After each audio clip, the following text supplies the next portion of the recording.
దేవునికే సమస్త మహిమ ఘనత ప్రభావములు ఆయనకే చెల్లిన కాక. ఆదికాండము 43 అధ్యాయము 11వ వచనములో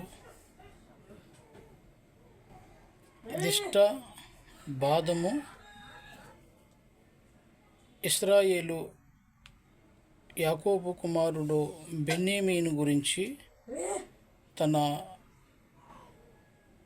కుమారులందరికీ 11 మంది కుమారులకి చెప్పి బెన్యామీనుకి పట్టుకెళ్ళి ఇమ్మని యాకోబు చెప్పినట్లుగా గ్రంథంలో రాయబడి ఉంది. దేవుని బిడ్డలారా, తన చిన్న కుమారుడైన బెన్యామీను అంటే యాకోబుకి ఎంతో ఇష్టం.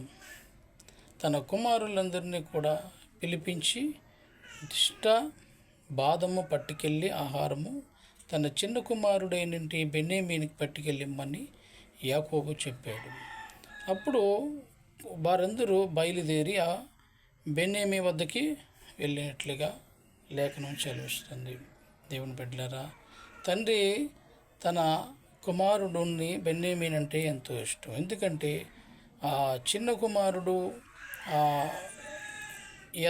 ఎందుకు ఇష్టమంటే, అందుకంటే ఒక కుమారుణ్ణి యేసోబుని పోగొట్టుకునేందుకు ఆయన చనిపోయాడని అన్నదమ్ములు మోసం చేసి తండ్రిని మనిషిని ఎంతో బాధ పెట్టారు. నమ్మాడు బిడ్డల మాట. అందుని బట్టి తండ్రినే మోసగించాలనుకున్నట్టు కుమారులందరూ కూడా చివరికి వారు ఇబ్బందులు కలిగి ఎవరికి వారే ఇబ్బందులు కలిగి ఏ కుమారునైతే యేసోబుని తన సహోదరుని నిందించారు, బాధ పెట్టారు,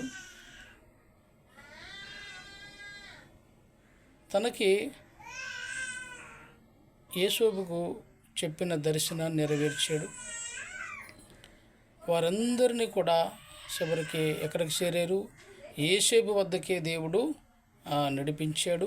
యేసేబు వారిని అన్నల బిడ్డల్ని కూడా పోషించినట్లుగా పరిశుద్ధ గ్రంథంలో మనం చూసాము. దేవుని బిడ్డలారా, దేవుడు ఎవరికేం బయలుపరిచినా చెప్పినప్పుడు నమ్మపోతే నువ్వు నమ్మపోవచ్చు, కానీ నమ్మగలిగిన దేవుడు ఆ దర్శనాన్ని తన పట్ల నెరవేరుస్తాడని గుర్తుపెట్టుకోండి. ఎవరిని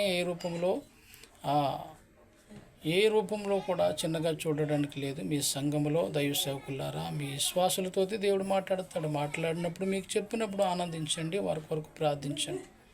అప్పుడే ప్రభు ఆనందిస్తాడు. ప్రార్థన చేసుకుందాం. పరమందున్న ఆసీనుడా, నీతు శూరుడా, నీతిమంతుడా, నాయనా బెన్యామీకు ప్రభువా, మరి నా తండ్రి ఆహారం పట్టుకెళ్ళు ఇచ్చినట్లుగా లేఖనం చదివిస్తుంది. మరి యాకోబుకి ఎంతో ప్రేమైన ఇష్టమైన కుమారులు మరి యేసోబు, బెన్యామీ ప్రభువా, తన జీవితంలో తండ్రి నీవే ముందు నడిచావు. అన్ని వేళలా యాకోబు కుటుంబాన్ని దీవించి ఆశీర్వదించావు. అలాగే దేవా, మీ అధికారమైన నామంలో స్తుతించి ప్రార్థిస్తున్నాను తండ్రి. ఆమేన్.